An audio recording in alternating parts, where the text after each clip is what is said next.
Antindi ng pangregalo ni Boss Kensin. Reversible hoodie. Okay, meron ulit tayong order ngayong araw. Same day delivery to, kaya medyo bilisan na natin dahil magbubook pa tayo ng Lalamove. Pakita ko muna yung order mo. Shadow Grip Reversible Hoodie na medium. So, pakita ko lang sa'yo mabilisan, boss. Size medium. Yung green camo na side. Zipper check na kagad natin. Fit check na rin. Ako size medium din ako, guys. For reference, lalagay ko na lang dyan sa screen.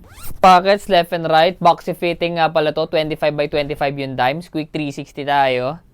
And ito naman yung kabilang side. Ito naman yung black na side. Meron din pockets left and right. Two fabrics yung ginamit natin dito. Kaya sa mga magtatanong kung heavyweight ba or makapal, ito na yung sagot, guys. Tara, balutin na natin. Okay, syempre every time na mag-order kayo, may 5 pieces na free waterproof stickers pa rin yan. Iba-iba rin yung design yan.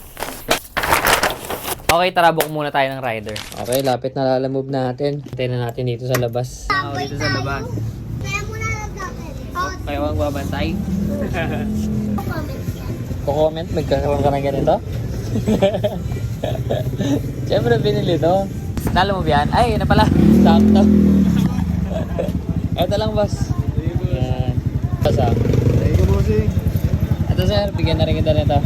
Sige. Thank you, sir. Ingat po.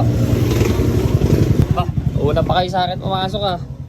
Ito na yung order mo, boss. Nakagad, ang bilis. Salamat, boss Kensin. Enjoy sa bago mong hoodie. Ay, hindi, pangregalo pala ni bossing yun. Diba? Sana all. Antindi ng pangregalo ni Boss Kensin. Reversible hoodie. So yun, boss. Maraming salamat ulit. And yun, may isang colorway pa tayo.